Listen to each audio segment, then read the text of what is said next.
The first tool in your arsenal to find clients is the Twitter search bar. The Twitter search bar kind of functions like Google. It's very sensitive to specific words or specific phrases. So if you run a search at first that doesn't yield any results, the name of the game is try again. This first phrase that I pulled up is clearly not what I'm looking for, because I'm pulling up tweets from other virtual assistants who are looking for work. What I'm trying to find are clients who are looking to hire people. So this isn't quite the right search phrase I'm looking for. Instead, let's try a phrase. I am looking for a virtual assistant. Okay, so the first tweet is relevant, but I can see here that it's a little dated.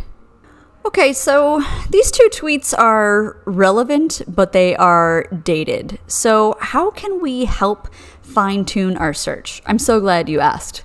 We're going to click this latest tab, and we're going to see what kind of things are pulled up under the phrase, I'm looking for a virtual assistant, and that were recently tweeted.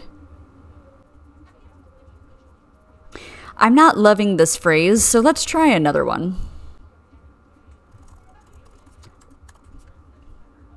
Let's try looking for a virtual assistant recommendation. I find that this is a phrase that is used quite often, as this guy has just done. I'm looking to hire a VA. Does anyone have a recommendation? This person too. I need to hire a virtual assistant. Does anyone have a recommendation?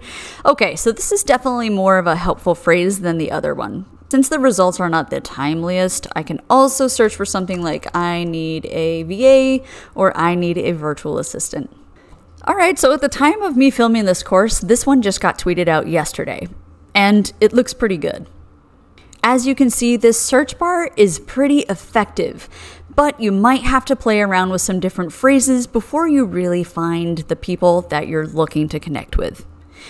I promise you, lectures on how to pitch these people for your services is coming up, so just stick with me.